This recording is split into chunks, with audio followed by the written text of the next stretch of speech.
ما قدر اللہ حق قدرہ ان اللہ لقوی عزیز. انہوں نے اللہ کا اندازہ نہیں کیا جیسا کہ اندازہ کرنا چاہیے تھا، جیسا کہ اللہ کا حق تھا کہ اس کا اندازہ کیا جائے. اللہ تعالیٰ کو بذات ہی قوی ہے، زبردست ہے اور مختار مطلق ہے، عزیز. اس آیت کے اندر بھی جو بڑی عظیم حقیقت بیان کی گئی ہے وہ یہ ہے کہ شرک کا اصل سبب کیا ہے؟ اللہ تعالیٰ کی معرفت کی کمی.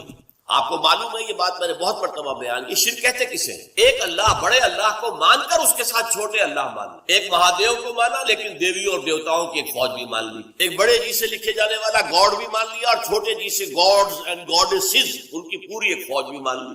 بڑا اللہ بھی مان لیا، چھوٹے آلہہ بھی مان لی. تو شرک اس کا نام ہے. اب اللہ جو بڑا اللہ مہادیو جو کیپٹل جی سے لکھے جانے والا گاڈ ہے، اگر اس کی صفات کا کچھ تھوڑا سا بھی اندازہ انسان کو ہو جائے تو وہ کبھی شرک میں مبتلا نہیں ہوتا. کیا ہے، انسان اپنے چھوٹے سے ذہن کی بنیاد پر اللہ تعالیٰ کو بھی اپنے ذہن کے پیمانوں پر ناپنا شروع کر دیتا ہے.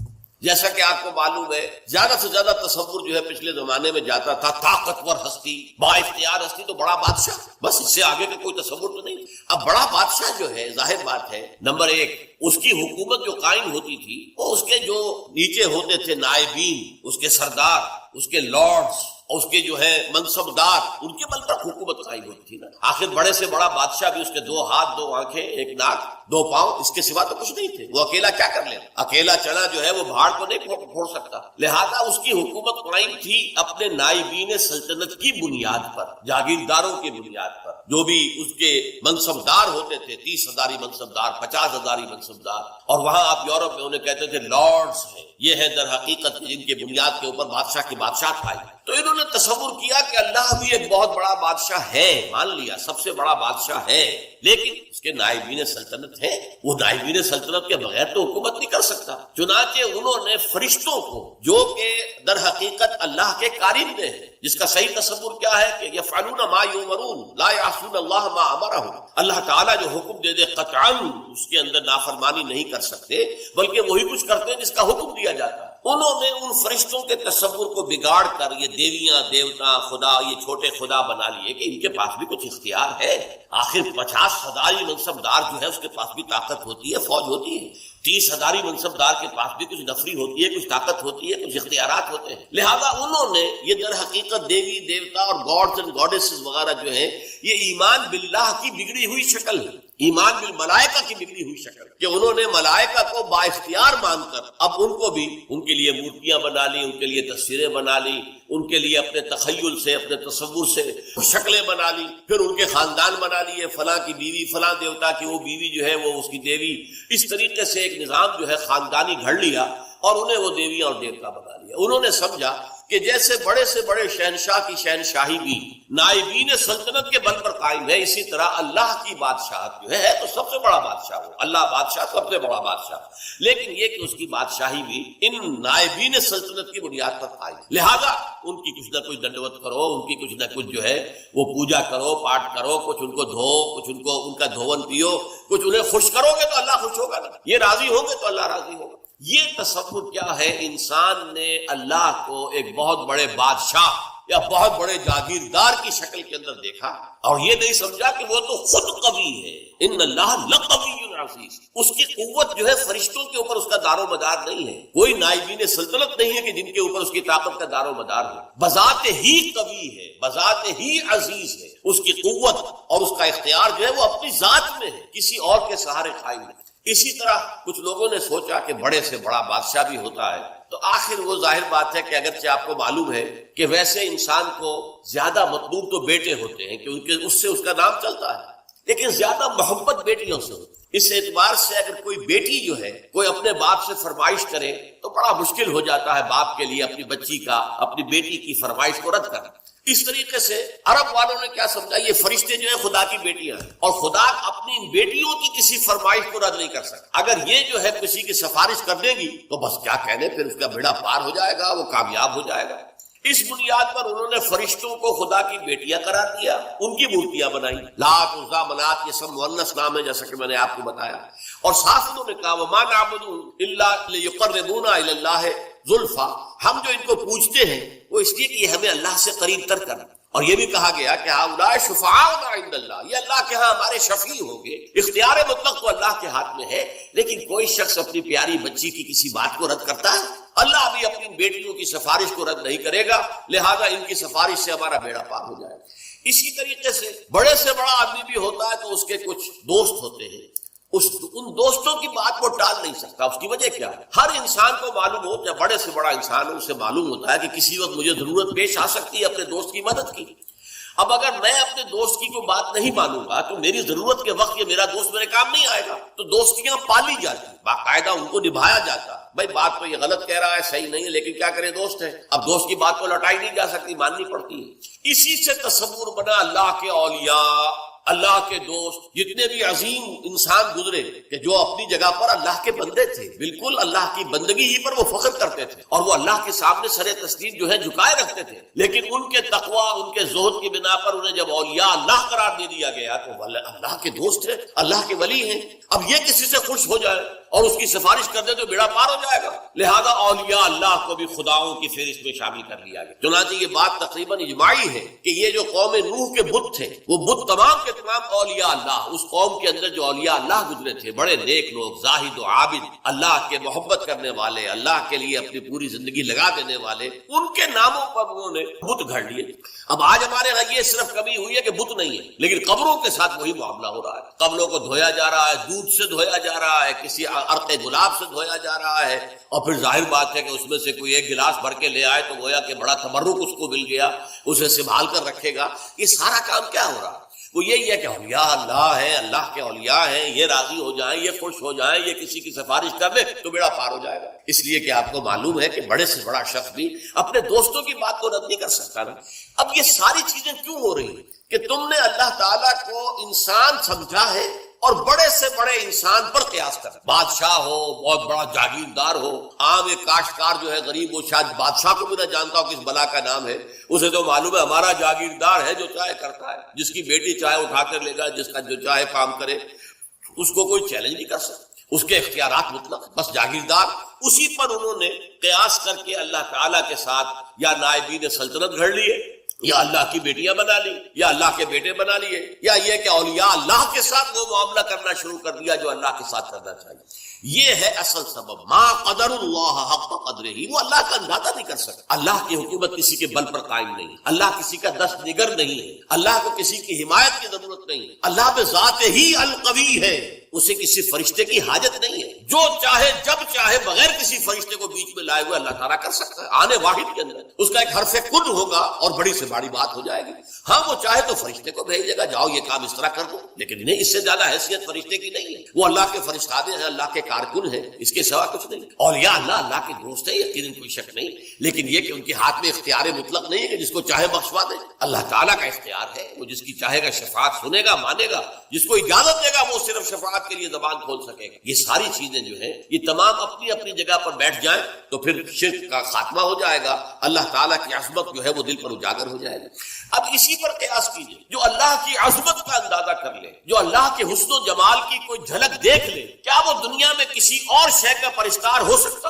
اللہ کا حسن، اللہ کا کمال، اللہ کا جمال، اللہ کی قدرت کاملہ، اللہ کا علم کامل اگر کوئی اندازہ ہو جائے تو کیا آپ اپنے نفس کے غلام بن سکیں گے؟ افرأیت من اتخذ الہہ ہواہ، کیا آپ وطن کو معبود بنا سکیں گے؟ ان تازہ خداؤں میں بڑا سب سے وطن ہے، جو پیرہن اس کا ہے وہ مذہب کا کفن ہے۔ کیا آپ نیشنلزم کے بخار میں مبتلا ہو سکیں گے؟ کیسے ممکن ہے؟ کیا کوئی جھوٹا نظریہ جو ہے ایک تصور کے حسن مبہم پر ساری ہستی لٹائی جاتی ہے؟ کمیونسٹوں نے اپنی جانیں دی ہیں اس لیے کہ ایک آئیڈیل خواب ان کو انہوں نے دیکھا کہ کلاس لیس سوسائٹی ہمیں بنانی ہے، جس میں استحصال نہ ہو، جس میں کسی پر جبر نہ ہو، کسی پر ظلم نہ ہو۔ ایک خواب تھا، تصور تھا، وہ ایک دن کے لیے بھی نظام قائم نہیں ہو سکا، لیکن جن لوگوں نے اس تصور کے اور اس خواب کو قبول کر کے جانیں دی ہیں، آپ ان کا تصور کیجئے، ایک تصور کے حسن مبہم پر ساری ہستی لٹائی جاتی ہے، ساری ہستی لٹا دی، لوگوں نے جانیں دے دی۔ تو لیکن یہ کہ اللہ کا اگر انسان کو اللہ کی معرفت کا کچھ حصہ حاصل ہو جائے، اللہ کی قدرت کاملہ، اللہ تعالیٰ کے علم کامل، اللہ تعالیٰ کا ہر جگہ ہر آن موجود ہونا، اللہ کا ہمارے ساتھ ہونا، ہماری رگے جان سے بھی قریب تر ہونا، یہ ساری اس کی صفات کمال جو ہے، اگر واقعتاً اس کی کوئی جھلک انسان دیکھ پائے، دیکھیے میں کہہ رہا ہوں دیکھ پائے، ایک یہ کہ عقیدہ ہے ہمارا، عقیدہ اور شے ہے، اگر آپ کو یہ محسوس ہونے لگے، اگر یہ آپ کا حال بن جائے، اگر یہ آپ کی وجود کے اندر سرایت کر جائے، تو یہ ہے پھر سب سے اونچا مقام، یہ ہے کہ جس سے پھر آپ بری ہو جائیں گے ہر نوع کے شرک سے۔ کیا فرشتے اور کیا اولیاء اللہ اور کیا انبیاء اور رسول، انبیاء اور رسول بھی اللہ تعالیٰ کے کام کے اوپر معمور ہے، وہ تو کامتے رہتے تھے کہیں ہم سے کمی نہ ہو جائے، کہیں ایسا نہ ہو کہ ہماری طرف سے تو کوتاہی نہیں ہو رہی، کہیں اللہ تعالیٰ کے ہاں ہم نہ پکڑے جائیں کہ یہ لوگ ایمان اس لیے نہیں لا رہے کہ شاید ہماری طرف سے تبلیغ اور دعوت میں کوئی کمی ہو رہی ہے۔ ان کا حال تو یہ ہوتا تھا۔ اولیاء اللہ کا معاملہ کیا تھا؟ یقیناً انہوں نے اپنی زندگیاں جو ہے لوگوں کو خیر کی طرف دعوت دینے میں صرف کی ہے، لیکن خود ان کی اپنی زندگی دیکھو، مکمل عبد تھے۔ سب سے بڑھ کر یہ کہ محمد الرسول اللہ جو حبیب اللہ ہے صلی اللہ علیہ وسلم، ان کی بھی نسبت عبدیت مقدم ہے، نسبت رسالت مؤخر ہے۔ اشہد ان لا الہ الا اللہ وحدہ لا شریک لہ واشہد ان محمدا عبدہ ورسولہ، عبدیت مقدم ہے، رسالت مؤخر ہے اس پر۔ آپ کی اصل نسبت جو ہے، میں نے بارہا اس کو بیان کیا ہے، قرآن مجید میں جہاں کہیں بھی ایسا مقام آتا ہے کہ بہت ہی شفقت اور محبت اور اپنائیت کا اظہار ہو حضور کے لیے، وہاں حضور کی نسبت عبدیت کو واضح کیا جائے۔ سبحان الذی اسریٰ بعبدہ لیلا من المسجد الحرام الی المسجد الاقصی، یہ کیا تھا؟ اس قدر بڑا واقعہ ہو رہا ہے، معراج کا واقعہ ہو رہا ہے، لیکن کیا عبد کا لفظ آیا گیا، سبحان الذی اسریٰ بعبدہ، تو اپنے بندے کو لے گئے۔ عبدہ جو ہے وہ اصل نسبت ہے۔ سورہ کہف کے اندر الحمدللہ الذی انزل علی عبدہ الکتاب ولم یجعل لہ عوجا، تبارک الذی نزل الفرقان علی عبدہ لیکون للعالمین نذیرا۔ عبدیت ہے اصل نسبت محمد رسول اللہ صلی اللہ علیہ وسلم۔ جب آپ کی عمر زیادہ ہو گئی تھی، اگرچہ آپ کی عمر جو ہے عام اعتبارات سے زیادہ نہیں ہوئی، لیکن یہ کہ بہرحال کچھ نہ کچھ آخری ایام میں آپ کا جسم بھاری بھی ہو گیا تھا، اور آپ رات کو جب کھڑے ہوتے تھے تو آپ کے پاؤں متورم ہو جاتے تھے۔ اس پر یہ ہے کہ کچھ لوگوں نے کہا آپ اپنے کو کیوں اتنی مشقت جھیل رہے ہیں، کیوں آپ اتنی تکلیف جھیل رہے ہیں؟ آپ کے تو اللہ تعالیٰ، اول تو آپ کے گناہ کا کوئی سوال ہی نہیں، کوئی خطا کسی درجے میں اگر کوئی ہوئی بھی ہو تو اللہ تعالیٰ آپ کے اگلے پچھلے تمام خطائیں معاف کر چکا ہے۔ تو حضور کا کیا جواب تھا؟ افلا اکون عبدا شکورا، تو کیا میں اللہ کا شکر گزار بندہ نہ بنوں؟ اللہ کی نعمتیں جو مجھ پر ہوئی ہیں، جو انعامات ہوئے ہیں، اللہ نے مجھ پر جو فضل فرمایا ہے، اللہ نے مجھے جو مقامات عالیہ عطا کیے ہیں اور جو مزید عطا کرنے کا وعدہ کیا، مقام محمود یہ مجھے عطا کیا جانا ہے، میں اس کا شکر ادا نہ کروں؟ یہ اس کا شکرانہ ہے جو میں ادا کر رہا ہوں۔ میں رات کو کھڑا ہو کر یہ مشقت جھیل رہا ہوں، میرے پاؤں جو ہے ان پر ورم آ رہا ہے، ٹھیک ہے، لیکن یہ سب کچھ کیوں کر رہا ہوں؟ افلا اکون عبدا شکورا، کیا میں اللہ کا ایک شکر گزار بندہ نہ بنوں؟ تو اس اعتبار سے نوٹ کر لیجئے کہ اولیاء اللہ ہوں یا انبیاء ہوں یا رسول ہوں، عظیم ترین شخصیتیں ہوں، ان کا اصل جو ہے، جو سرمایہ افتخار ہے ان کے لیے، وہ تو عبدیت ہے۔ یہی وجہ علامہ اقبال نے بہت خوب انداز میں کہا ہے، جو معراج کی کیفیت کو بیان کیا کہ عبد دیگر عبدہ چیزیں دیگر، ما سراپا انتظار رو منتظر۔ اب یہ شعر جو ہے اس وضاحت چاہتا ہے، عبد تو سبھی ہے، خواہشات کا بندہ، نفس کا بندہ، دولت کا بندہ، وطن کا بندہ، یہ سب بندے ہیں، سب بندگی تو ہے۔ عبد دیگر عبدہ، صرف اسی کا بندہ بن جانا، سب سے ہٹ کر، سب سے آزادی پا کر۔ یہ ایک سجدہ جسے تو گراں سمجھتا ہے، ہزار سجدوں سے دیتا ہے آدمی کو نجات، وہ عبدہ جو صرف اللہ کا بندہ بن چکا ہو۔ عبدہ چیزیں دیگر، یہ شیء اور ہے، ما سراپا انتظار وہ منتظر۔ ہم تو ہمیشہ انتظار میں رہتے ہیں کہ کبھی اللہ کی کوئی تجلی، کوئی کرن جو ہے وہ ہم میں بھی نصیب ہو جائے، اور ان کا انتظار کیا جا رہا تھا شب معراج میں، ان کے استقبال کی تیاریاں ہو رہی تھی، ہم منتظر ہیں، وہ منتظر تھے۔ ما سراپا انتظار، منتظر عربی میں معنی ہوں گے انتظار کرنے والا، اور منتظر مفعول ہے جس کا انتظار کیا جا رہا ہو، وہ منتظر، ان کا تو انتظار ہو رہا تھا، استقبال کی تیاریاں ہو رہی۔ تو اس چیز کو ذہن میں رکھیے کہ یہ زمین و آسمان کا فرق ہو جاتا ہے جب انسان صرف اس کا بندہ بنے، اور صرف اس کا بندہ کب بنے گا؟ جبکہ حقیقت لا مطلوب الا اللہ، لا مقصود الا اللہ، لا محبوب الا اللہ۔ کوئی درمیانی مقاصد ہو سکتے ہیں، آخری مقصد اللہ، چھوٹی محبتیں ہو سکتی ہیں، اولاد سے بھی کرو، بیویوں سے کرو، بیویاں شوہروں سے کرے، اپنے وطن سے بھی کرو، لیکن یہ سب محبتیں جو ہے وہ ایک محبت کے تابع ہو جائے، اللہ کی محبت کے تابع. یہ ہے لا محبوب الا اللہ، محبوب حقیقی، محبوب مطلق اللہ کے سوا، مطلوب حقیقی، مطلوب مطلق اللہ کے سوا، مقصود حقیقی، مقصود مطلق اللہ کے سوا کوئی. اور اگر انسان اللہ کو چھوڑ کر کسی اور شے کو اپنا مقصود اور آدرش اور آئیڈیل اور نصب العین بناتا ہے تو کیوں بناتا ہے؟ اس لیے کہ اس کا ذہن وہاں تک پہنچا ہی نہیں، اس کے بازو میں اتنی طاقت نہیں تھی کہ اپنے کمند کو پوری اونچائی تک پہنچا سکے. یلتا بکمند داور ہے ہمت مردانہ، یہ ہمت مردانہ نہیں تھی کہ وہ جو ہے مطلوبیت اور مقصودیت اور محبوبیت کی کمند جو ہے وہ جا کر اللہ تعالیٰ کی ذات کے ساتھ چپک جائے. درمیان ہی میں کہیں اٹک گئی ہے، کہیں اپنے نفس کو معبود بنا لیا ہے، محبوب بنا لیا ہے، مقصود بنا لیا ہے، مطلوب بنا لیا ہے، کہیں وطن کو بنا لیا ہے، کہیں قوم کو بنا لیا ہے، کہیں کسی نظریے کو بنا لیا ہے، نظام کو بنا لیا ہے، انسانیت کو بنا لیا ہے. یہ سب جو ہے در حقیقت کیوں ہے کہ ما قدر اللہ حق قدرہ، وہ اللہ کا اندازہ نہ کر پائے، اس کے کمال و جمال کا، اس کے حسن کا، اس کی صفات کمال کا اندازہ نہیں کر پائے. دیکھیے قدر جو ہے عربی زبان میں اس کا اردو میں ترجمہ کریں گے بلکہ انگریزی میں ویلیو، اور جب یہ ورب کے طور پر آئے گا ٹو ایویلیویٹ، ہر شے کی آپ ایک قدر و قیمت کا تعین کرتے ہیں. یہاں یہ ورب کے طور پر آیا، قدر ویلیو ہے، اور قدر جب آیا قدر یقدر، اس کے معنی کیا ہے؟ To evaluate. تو یہ اللہ کا اندازہ نہ کر سکے، اللہ کی صفات و ذات کی کوئی جھلک جو ہے صحیح معنی میں دیکھ نہ سکے، اس لیے ان کی کمند کہیں درمیان میں اٹک کر رہ گئی ہے. ان کا مقصود و مطلوب ذات باری تعالیٰ کے سوا کچھ اور بن گیا ہے. اللہ تعالیٰ ہمیں حقیقی معنی میں موحد توحید پرست ہونے کی توفیق عطا فرمائے. بارک اللہ لی و لکم فی القرآن العظیم ونفعنی وإیاکم بالآیات والذکر الحکیم. بئس مثل القوم الذین کذبوا بآیات، بری ہے مثال اس قوم کی جس نے اللہ کی آیات کو جھٹلایا. یہ جھٹلانا کون سا ہے؟ دیکھیے جھٹلانا کسی شے کا دو طریقے سے، قولاً یا حالاً. آپ کہتے ہیں تورات اللہ کی کتاب نہیں ہے، یا آپ کہتے ہیں خدا نے خاصہ قرآن اللہ کی کتاب نہیں ہے، یہ بھی تکذیب ہوئی قرآن کی، جھٹلانا ہو گیا. اور یہ ظاہری طور پر علی الاعلان جھٹلانا ہو. ایک ہے عملی طور پر حال کے انداز میں جھٹلانا. کیا مانی؟ ہاں قرآن اللہ کا کلام تو ہے، لیکن کیا کروں سود کے بغیر تو گزارا نہیں.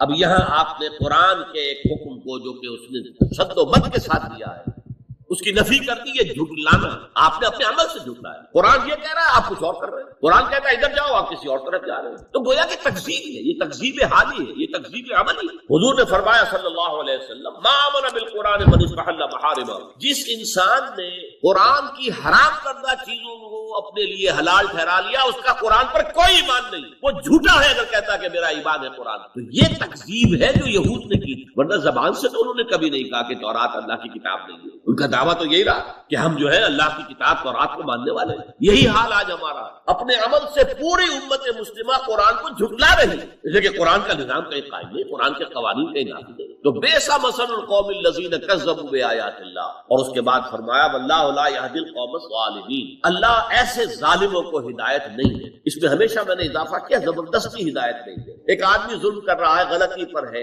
لیکن یہ کہ اس کے اندر ابھی اگر مادہ باقی ہے کہ حق کو سمجھے اور قبول کرے تو اللہ اس کو ہدایت دے دے گا. اس کے معنی یہ نہیں ہے کہ کوئی ظالم ہو، مشرک ہو، کافر ہو تو اللہ اسے ہدایت نہیں دے گا. نہیں، زبردستی ہدایت نہیں دے گا. اللہ تعالیٰ نے دنیا بنائی ہے آزمائش کے لیے، انسان کو اختیار دے دیا ہے، اما شاکرا و اما کفورا. چاہے تم شکر گزار بندے بن کر رہو، چاہے ہمارا کفران نعمت کرو. بہرحال دنیا میں ہم نے تمہیں موقع دیا ہے، حرام کھاؤ یا حلال کھاؤ، تمہیں موقع دیا. فمن شاء فلیؤمن ومن شاء فلیکفر، جو چاہے ایمان لے آئے، جو چاہے کفر کرے. یہ نہیں ہے جو کفر کرے گا فوراً گردن دبا دی جائے گی، مار دیا جائے گا، ختم کر دیا جائے گا. آخر حضور کے مخالفین بدترین تھے کافر، ابو جہل ہو کوئی ہو، انہیں چھوٹ دی گئی. تو یہ تو اصل میں قرآن جو ہے کہتا ہے کہ یہ دنیا تو آزمائی ہے، لیکن اللہ نہ زبردستی کسی کو گمراہ کرتا ہے نہ زبردستی کسی کو ہدایت. اگر وہ زبردستی گمراہ کرے یا ہدایت دے تو پھر وہ چوائس تو ختم ہو گیا، پھر وہ امتحان کا معاملہ تو ختم ہو گیا. جس کو اقبال کہتا ہے قرآن مجید کی آیت کی ترجمانی کرتے ہوئے، قرآن کہتا ہے خلق الموت والحیات لیبلوکم ایکم احسن عملا. اس نے یہ موت و حیات کا سلسلہ اس لیے بنایا ہے کہ تمہیں آزمائے کہ کون ہے تم میں سے اچھے عمل کرنے والے.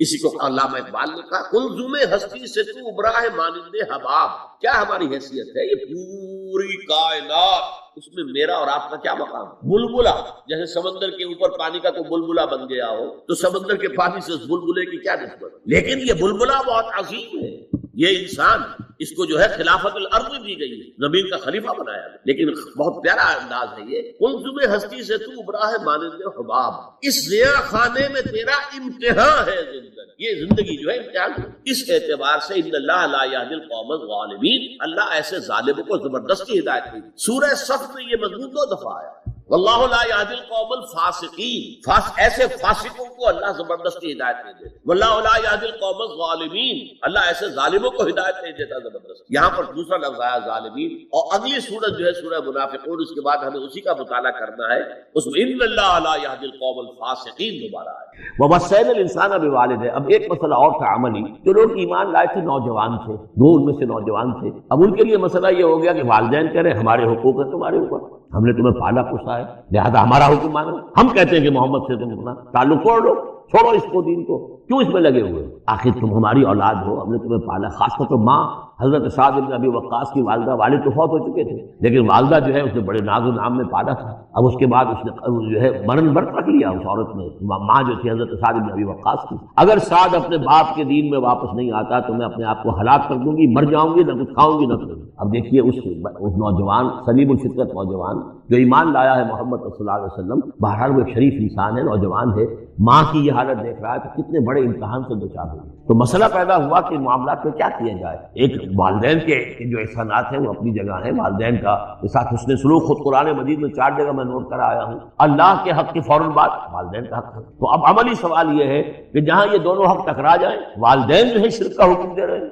والدین دین کے خلاف حکم دے رہے ہیں، تو کیا کریں؟ فرمایا وَوَصَّيْنَا الْإِنسَانَ بِوَالِدَيْهِ، ہم نے وصیت کی ہے انسان کو اس کے والدین کے بارے میں، حسن سلوک کی وصیت ہم نے کی ہے، بار بار کی ہے۔ وَإِن جَاهَدَاكَ لِتُشْرِكَ بِي مَا لَيْسَ لَكَ بِهِ عِلْمٌ، لیکن اگر وہ تم پر دباؤ ڈالیں، تم سے جہاد کریں۔ اب دیکھیے جہاد کا لفظ یہاں مشرک والدین کے لیے آ رہا ہے، جہاد جدوجہد کرنا، کوشش کرنا، دباؤ ڈالنا۔ وَإِن جَاهَدَاكَ لِتُشْرِكَ بِي مَا لَيْسَ لَكَ بِهِ عِلْمٌ، کہ میرے ساتھ تم شریک کرو اور شرک کرو میرے ساتھ، اور شریک ٹھہراؤ ایسی چیزوں کو جس کے لیے تمہارے پاس کوئی علم نہیں، فَلَا تُطِعْهُمَا، تم کا کہنا نہ مان۔ گویا کہ یہاں وہ اپنی لمٹ سے ایکسیڈ کر رہے ہیں۔ اب والدین کے حقوق ہیں لیکن اللہ کے حقوق کے بعد، اللہ کے حقوق سے پہلے نہیں، اللہ کا حق فائد ہے، لہذا اس معاملے میں اللہ کا دین ہے، اللہ کا حکم وہ مقدم رہے گا، والدین کا حکم دوسرے نمبر پر ہو۔ ہاں یہ ہے کہ ایک بندہ جو ہے نوجوان وہ یہ ضرور کرے کہ ڈانٹ کر نہ بات کرے، ڈپٹ کر بات نہ کرے، سینہ تان کر نہ کرے، اس طرح کرے جیسے کہ حضرت ابراہیم یا ابتے یا ابتے یا ابتے،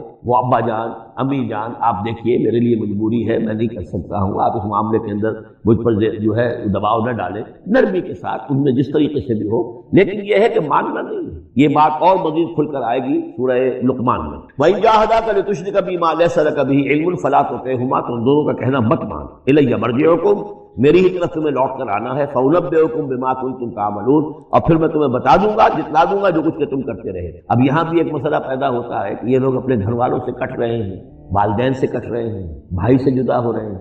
اب یہ عتبہ ابن ربیعہ جو بہت بڑا سردار تھا، ان کے بڑے بیٹے جو ہے حذیفہ ابن عتبہ ایمان لے آئے، اور چھوٹا بھائی وہ تھا کہ جو میدان میں گیا، میدان جنگ میں باپ کے ساتھ غزوہ بدر میں جو پہلے جو 3 جو ہے واصل جہنم ہوئے وہ بھی تھا، ولید بن عتبہ غالباً نام تھا اس کا۔ تو بھائی سے جدا ہو رہا ہے، رشتہ داروں سے اب کٹ گئے ہیں، والدین سے گھر نکال دیے گئے ہیں، تو اب ان میں جو ان کے دل زخمی ہیں، ان زخمی دلوں پہ مرہم کیا رکھا جا رہا ہے؟ وہ یہ ہے کہ تم صرف کٹے ہی نہیں ہو، جڑے بھی تو ہو۔ اب تم محمد سے جڑ گئے ہو، اب تم ابو بکر سے جڑ گئے ہو، اب تم یہ جو اہل ایمان کا طبقہ ہے، اب ایک نئی برادری وجود میں آ رہی ہے، یہ تمہارے اصل بھائی ہیں، یہ دوان جو دین کے اندر بھائی ہیں، جو نظریاتی بھائی ہیں، جو ہم مقصد بھائی ہیں، یہ ہے تمہارے اصل عزیز۔ تو اللہ تعالیٰ نے اگرچہ تمہیں کٹنے کا بھی حکم دے دیا ہے، لیکن یہ کہ اس نے تمہارے لیے ایک رفاقت فراہم کی ہے۔ والذین آمنوا وعملوا الصالحات لندخلنهم فی الصالحین، اور یقیناً وہ لوگ جو ایمان لائے اور نیک عمل کرے انہیں داخل کریں گے صالحین میں۔ اور یہ داخلہ دنیا میں بھی ہو گیا، محمد رسول اللہ نے انہیں چھاتی سے لگایا، سینے سے لگایا، اور جیسا کہ 2 دفعہ ہم پڑھ چکے ہیں، حضور کو اللہ تعالیٰ حکم دے رہا ہے کہ آپ ان کے سامنے ذرا اپنے کندھے تواضع، آپ اے محمد آپ تواضع اختیار کیجئے، ان کے سامنے اپنے کندھے جھکائیے، وَاخْفِضْ جَنَاحَكَ لِلْمُؤْمِنِينَ، اور وَاخْفِضْ جَنَاحَكَ لِمَنِ اتَّبَعَكَ مِنَ الْمُؤْمِنِينَ 2 دفعہ آ چکا، سورہ ہجر میں آ چکا، سورہ طہ میں آ چکا۔ تو گویا کہ یہ اللہ تعالیٰ نے اپنا احسان بتایا، اور پھر آخرت میں اولئک مع الذین انعم اللہ علیہم من النبیین والصدیقین والشہداء والصالحین، ان کی رفاقت حاصل ہوگی۔ اب ایک اور بڑا مسئلہ آ رہا ہے۔